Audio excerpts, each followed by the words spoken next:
Sa kõnnid toidupoes ringi, paned vajalikud asjad korvi ja liigud kassa poole. Sinu ees järjekorras juba ootavad mõned inimesed ja sa ootad oma korda. Sa vaatad, kuidas kassapidaja naeratab inimestele ja piiksutab asjad ükshaaval läbi. Sa ei mõista seda.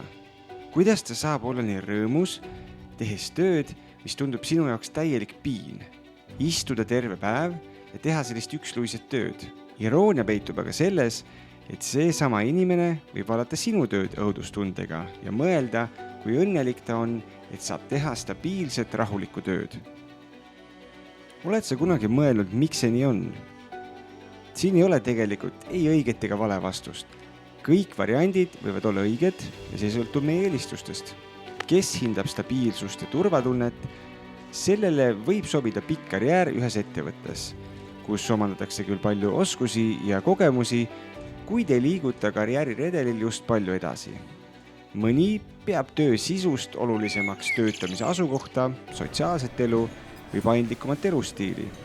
Või siis hoopis selline töö, kus peale pikemat karjääri mõnes kindlas valdkonnas valitakse täiesti uus suund ja nii võib-olla iga 10 aasta järel.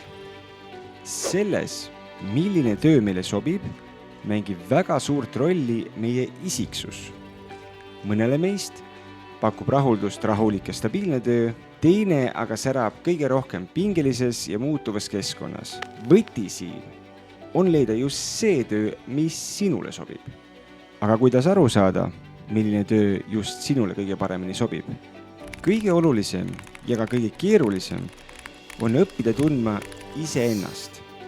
Selleks, et mõista iseennast, oma eelistusi ja aru saada oma tugevustest ja nõrkustest, on üldiselt 2 lähenemist. Teaduslikum lähenemine, isiksuse testid.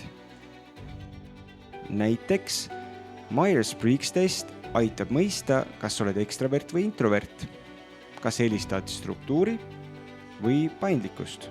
Big 5 test näitab, kuidas mõjutavad omadused nagu avatus, meelekindlus ja emotsionaalne stabiilsus su tööeelistusi.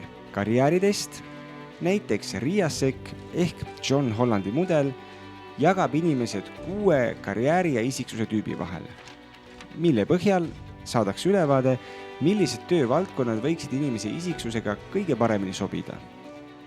Teine võimalus, kui oled avatud ka alternatiivsetele või esoteerilistematele lähenemistele, on numeroloogia, kus sinu sünnikuupäev võib anda vihjeid sinu loomupäraste annetega seotud karjäärivalikute kohta. Astroloogia, kus päikesemärk võib näidata, kus sa särad, ja kuumärk paljastada sinu emotsionaalseid vajadusi.